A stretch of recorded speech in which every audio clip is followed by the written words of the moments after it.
Welcome today. I'm Pam Wolf with candidate for mayor Mike Tellez. We're here to talk about the vision for Las Cruces. The mayor's race is heating up. We have 10 candidates who all would like to be the one who leads the city of Las Cruces for the next 4 years. We've got a job to do. This is important for the people of Las Cruces to take their city under their leadership. We're lucky to have this kind of government. And so I hope that we can talk to you today about something that maybe you didn't know before, triggers some emotions maybe that you haven't dealt with before about our city. We're getting down to the wire here, and we want you to be able to go and be an informed voter when you do your due diligence as a citizen of Las Cruces and cast that ballot for the leadership. Mike, welcome. Welcome, Pam. It's good to 7 see you. days to go. Woohoo, my goodness. It's getting closer. It is, and today we're going to be talking about what it's like to be a resident of Las Cruces. We hear a lot about the prizes we've won for good things, and those are all wonderful. We don't want to denigrate those at all. But today we're going to talk to Tito. Tito, welcome to Vision for Las Cruces. Tito, welcome. We're going to see exactly what it's like to be a resident of the city of Las Cruces. Tell us a little bit about yourself, Tito. Well, I was born and raised in Mesilla. Lived in Mesilla first 46 years of my life. Moved to Las Cruces, and I've been in the valley for 68 years. And went to school here, graduated here, and I was in a small business many years ago, and then I was in the automobile industry for 30 years, and in sales, and also in sales and various other businesses. We just found out before we started the program that you worked with my brother-in-law. That's pretty cool. 6 degrees of separation in Las Cruces is usually only about 2 degrees, isn't it? Yeah, in '73 I started the car business, and ironically I was in sales school in Scottsdale. Bill Schumacher owned University of Ford at the time, and he sent me to sales school in Scottsdale. And then in the morning, the day after the school, I was supposed to come back, and the oil embargo hit, and I couldn't put gas in the car in Scottsdale to get back to Las Cruces. So he had me stay there one more night, and I had to be at a gas station at 3 in the morning. Oh, memories. Yeah. Well, you've seen a lot of growth in Las Cruces then. You've seen a lot of changes. I have. We were talking before we started about sometimes city encroachment on private property can be pretty intense. We deal with regulations. We've talked about regulations a lot, mostly pertaining to business. But Tito, you've had some encounters with the city that seem unreasonable. Talk to us about them. Well, yeah, I did. I had to drop it because it seemed to me like, I all they wanted was my money. Bottom line is, I ended up buying a large 4-wheel drive, and it doesn't fit in the garage with my wife's car. And I have an RV parking on the south side of my home, and I wanted to build a cover for it. And I went in there, and they said, no, the regulation says you can't because you have a street on the other side of the rock wall. And I said, well, it's not going to bother anybody. I said, I'm willing to make it to match the house. And they said, well, you can go ahead and submit it, and it's going to cost you $70, and you'll go before the board, and then they'll decide whether you can build it or not. I said, well, and if they say no, what happens to my $70? She says, you lose it. It's the bottom line. And Tito, I've lived next door to Tito for many years, and everything he does to his house is first class. He has the best looking house right there. And if he would have built that, it would have been beautiful. I know it would, but that's all. He doesn't do anything halfway. Thank you. Why does the city have the authority, Mike, if someone's willing to do things properly. Right. You know, why does the city have the authority over private property to take that kind of control? Who makes those rules? that's usually the codes. What results with the city doing that? That's why you'll see a lot of weekend builders. They will build it, and it will be there until either someone notices it or maybe they won't. But they'll just put it up haphazardly or however they want, and they won't follow the regulations, but the city's not out then. So it's easier to ask for forgiveness. That's exactly than permission. right. That's exactly right. You know, your comment makes me think about a friend of mine who lives out in the Los Alturas area, and one of her neighbors did exactly that and built a huge RV garage that totally does not match anything else in the area. It doesn't match the code. But the city wouldn't make him tear it down because it was already built. So they said, it's okay. He didn't even, I don't think there was even a fine involved. So he just was disobedient to the rules. And what Tito wanted to do is the correct way. Follow the laws. Exactly. Let them know. Get the correct permits. Get a licensed builder. He gets licensed people to do all his work. Get a licensed builder, have it structurally built correctly. And what happens? They want to charge them to say no. When the others, they say, that doesn't work here. We're just going to build it.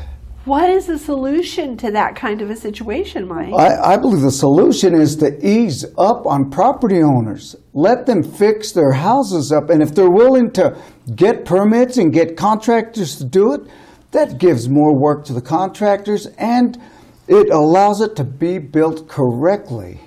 So is that going to require like really doing some reevaluation and some updating on the regulations? Yes, it will. That will require going in and pulling up those regulations and see why they're in place and basically working on changing some of those regulations. It is hard to believe because I know we had an experience. We have an RV. It's on our property. It's hooked up. Everything is wonderful. And we found a family that was actually, they were going to be homeless. 2 children, 2 adults. They needed shelter. We allowed them to stay in the RV. Not forever, but for a little while so that they would be able to get on their feet. We talked to the county because we thought we were under county regulations about what we needed to do to make it all work. We were given permission. Then we found out that we were in the ETZ, which I think doesn't exist anymore, but we were in the ETZ, which put us under city regulations, which said that family couldn't stay in that RV. They'd rather them be homeless. They would rather them be homeless than have shelter. There was no garbage around. There was no trash around. It's a big piece of property. There was no cause for concern. But that regulation, it had to be obeyed once they identified it. That's a good point because that's probably the way LA and San Francisco started. Yes. You know, it may well be. We were talking a little bit earlier about the difficulty in finding a place that you can go shop at night in Las Cruces these days. Why? What's happening? Well, you know that it's funny how they will not let you provide a shelter that's safe, but yet they'll let them sleep and hang out under the underhangs of the business. I went to Albertsons Sunday night. I was stunned how many homeless people were sleeping and staying on the underhang around the Dollar General and around that area. There wasn't 10, there was 20 or 30 of them there. Bikes, they were riding around and they had their sleeping bags, they had shopping carts all around that area. It was intimidating. Only to go across the street to Walgreens and see the same thing on the property line of Bradley. Salmons, oh my goodness, all throughout the underhang of salmons. But it's okay for them to stay there. But you can't give them shelter. But you cannot give them a shelter that's safe and heated and cooled. And talking about that situation there, you know, we have a rule at our house. It's just me and my wife. But our rule is that we are at home when the sun goes down. We don't go out anywhere. And since I am retired, I make sure that the house has everything it needs. And my wife can't say, you know what, we need detergent or we need some. No, it's all handled. I take care of all that because I don't want her leaving the home, you know, when the sun goes down. We're safe at home. Well, not completely, but we are safer at home, I should say. Then going out, isn't that a shame? Yeah. I went to Walmart on Valley. Well, when I was driving in, I saw 4 or 5 people camped out at the bus stop, sleeping right around that area, right at the bus stop. Right there on the street going right towards Walmart, right there. I looked across on the underhang, I saw another group of people all sleeping underneath the underhang.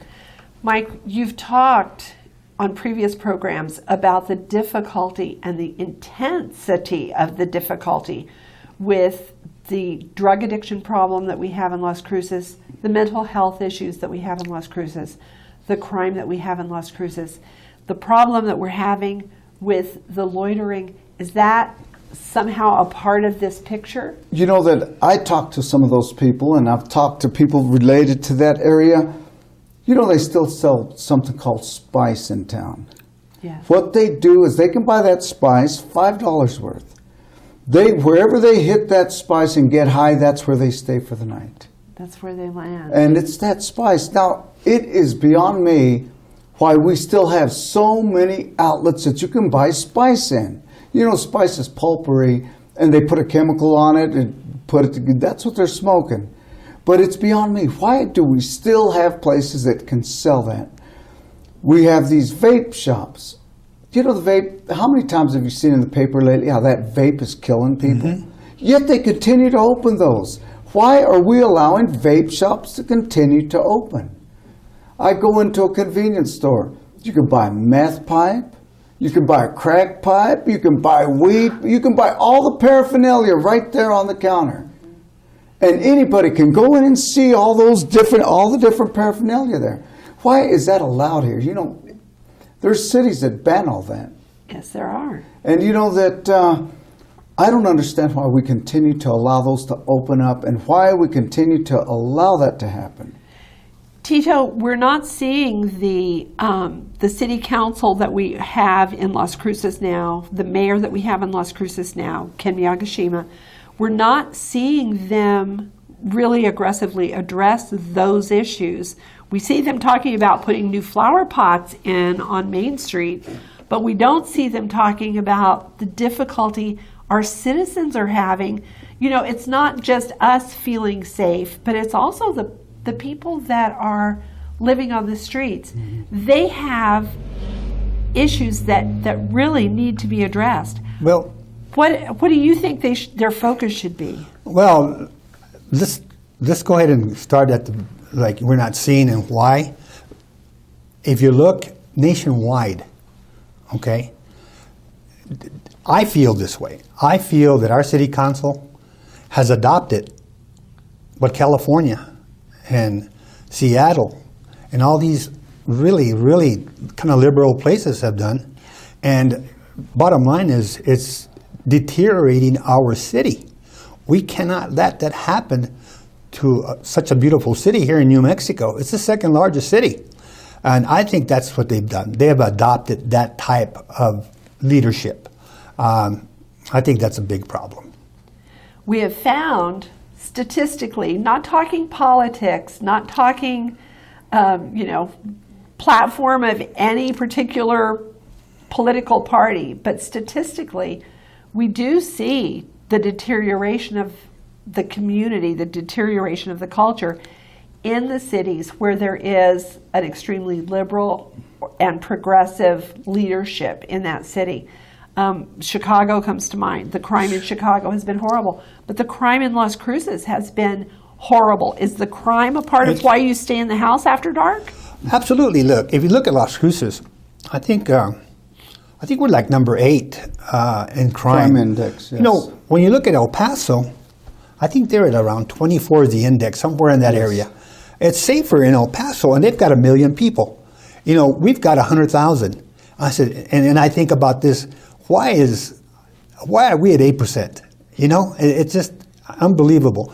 Then I stop and think, well, you know, again, this is, you know, let's face it, we are a poor community, a poor state, if you want to look at it that way. I work with the schools as a monitor.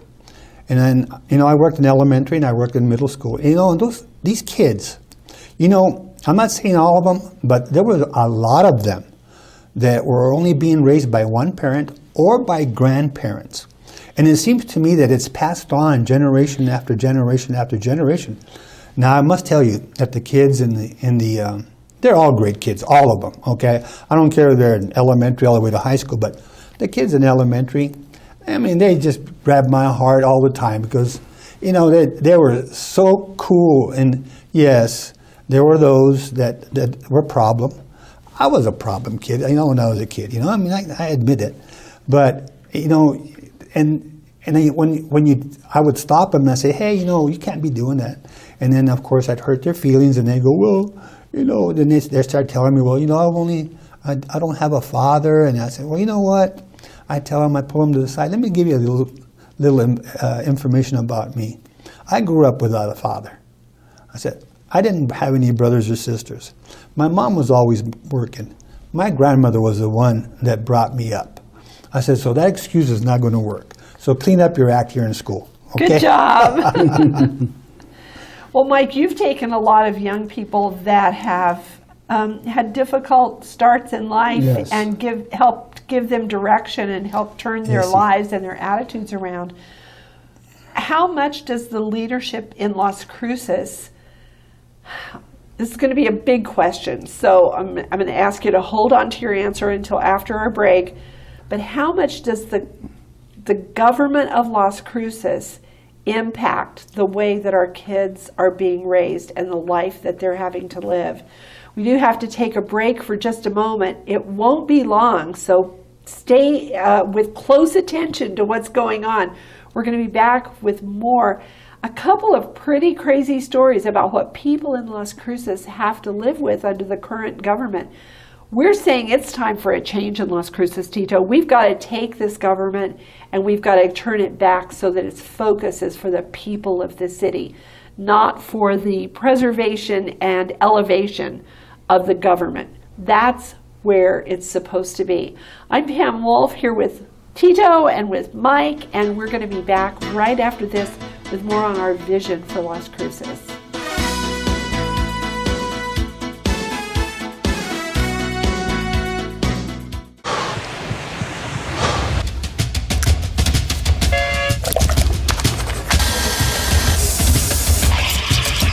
There you go. So great. You can do all these different gears like land. Okay. Nice. Guys, not all. But...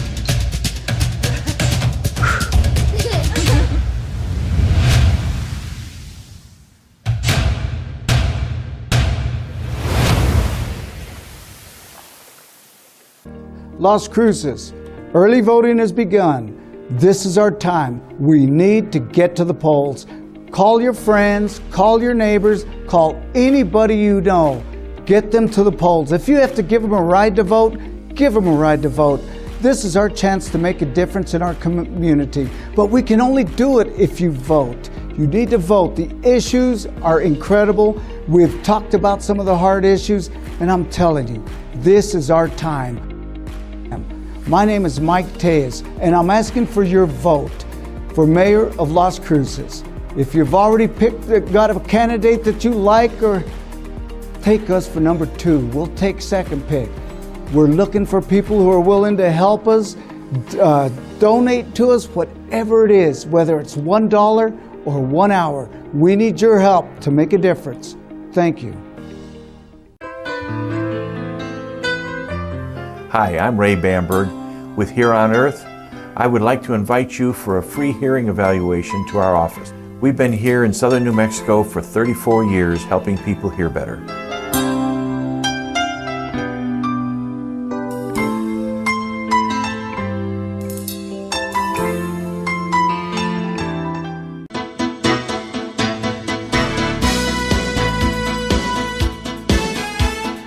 Welcome back. I'm Pam Wolf here today with Mike Tellez, candidate for mayor, and Tito, who is a citizen and resident of Las Cruces, and he has been here for his whole life. We're talking about some of the things going on in Las Cruces that need some change.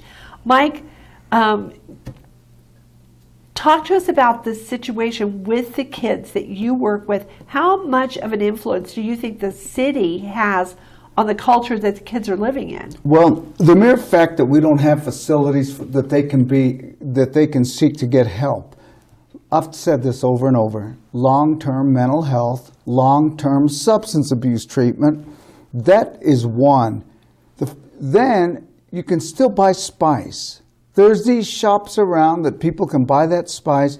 It's cheap, cheap, cheap. You get high for $5. Deadly. And it is deadly. And wherever they smoke it, that's where they're going to sleep at night. Wherever they take that last hit, that's where they sleep. We've got convenience stores that you can buy all the paraphernalia, crack pipes, meth pipes.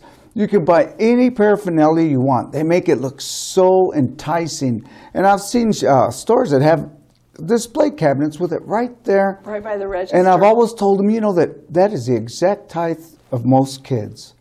You go up there and that's what they're looking at, all the beautiful glass and all the different designs. And look what we're letting them put into their mind. Wow. Vape shops. How many more people will have to die before we start doing something about them being here? There's so many concerns. It's hard to squeeze them all into just a half an hour. But Tito, we were talking during the break about the issue with the fact that we have a pretty strong line of demarcation between the attitudes of the candidates for mayor when it comes to Second Amendment rights. Yes, ma'am. Talk to me a little bit about what you see in that situation. Well, for instance, a little bit over a year ago, City Council wanted to pass, a law that us law-abiding citizens could not carry a firearm in the city limits that was a semi-automatic, a magazine-fed. All they wanted us to carry was, of course, revolvers. That doesn't make a whole lot of sense, number one, because it does go against the Second Amendment. First of all, that is the law. That is our law. And us law-abiding citizens, we are the majority. In the United States of America, we are the majority. And the first line of defense when there's a problem. Absolutely. Now, you know what? I mean, I don't care if a magazine carries 7 rounds or 8 rounds or 10 rounds. They don't have that right to tell us that we can't have that. Of course, you know what? I believe that anybody that carries a firearm should be properly trained. Okay? If you have a concealed carry, you are properly trained. You have to go every 2 years and train. Sure. And of course, and most people that I know that have concealed carry, they're at the range, at least 4 or 5 times a year. They're there, and they spend some time, firing their firearm. But these things, we can't allow that to happen in the city limits or anywhere. Firearms are important, especially at your home. If you're trained, I talked to a couple of friends of mine. They're all police officers, and I said, hey, you know what? You get a dispatch call, and you're in the city limits. How long does it take you if dispatch says person with a gun and they give you an address?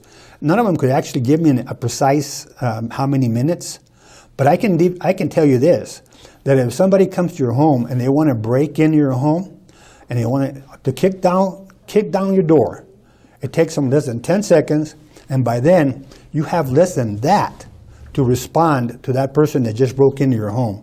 So you better be well trained, because the life you may save may be yours or your wife's or your kids. Bottom line. It's a serious issue. So we haven't talked a lot about names in previous programs, but let's talk about the candidates for mayor. Who are the candidates for mayor that support those kinds of restrictions? Mr. Smith is one of them. He was big on it. So Greg Smith is interested in more gun control in Las Cruces. Absolutely. The mayor? I talked to the mayor one time during that town hall meeting, and he says to me, Tito, he says, I'm a member of NRA, and I just told him, I said, well, that doesn't mean anything to me. Anybody can be a member of NRA. I said, you got to just pay the fee, and you're a member. I said, but the thing is you want more restrictions because you all voted on more restrictions. You want more restrictions. First of all, we have laws on the books. You know what? Enforce those laws. Why do you want to make a piggy bank law over and over and over and not enforce the very first one that would keep us safe? Tito, that you bring up such an amazing point, because there are some laws that are enforced to the extreme and others that are ignored. And this is switching gears, but we've only got a couple of minutes, and Okay. I really want you to tell this story because I think it's hysterical. If it wasn't so sad, it would be funny. About the fire hydrant. Talk to us about the fire hydrant real quick. They're in the corner of my house. It's a round corner. There's a fire hydrant right at the edge as you turn on the street in front of my home, and it's also right at the edge of my driveway. Well, furniture truck has already hit it. Thank God it didn't blow it, because there was one blown about a block away that ruined the whole front of the house, okay? And then another truck backed into it. I did call the city. I said, look, this fire hydrant is in the wrong place. I said, 2 trucks have already hit it. I said, it's going to take it right off the top, and it's going to do the same thing to my home that the other home got. There was thousands and thousands of dollars of damage on that other house. City says, you know what, we'll move it, but you have to pay for it. And I said, wow. I said, that's amazing. That's thousands of dollars, Mike. It's a strange set of priorities Yes. that we're dealing with. The over-enforcement of the building a covering for your four-wheel drive to the letter, but yet we don't enforce the gun laws. And if you want to get something fixed that belongs to the city, you have to pay for it. It's a crazy world. We are out of time, and I'm so sorry about that. There's so much more to talk quickly about. it goes. But I am Pam Wolf, here today with Mike Tellez, resident of the city of Las Cruces, lifetime resident of southern New Mexico. Tito, we're so glad that you were with us today. Thank you for inviting Hope me. you will join us again next week for our last Vision for Las Cruces. Don't forget to vote. Early voting is still going on. Get out there and take possession of Las Cruces again. The people have a great city. They need to own it. I'm Pam Wolf. Join us next week. Vision for Las Cruces.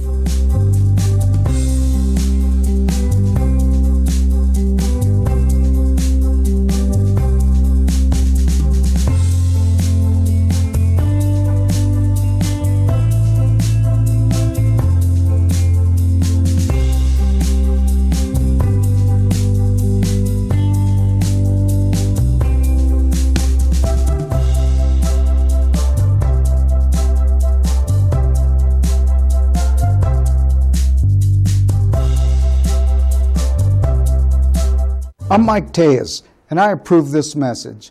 Lisa Parrott, Treasurer.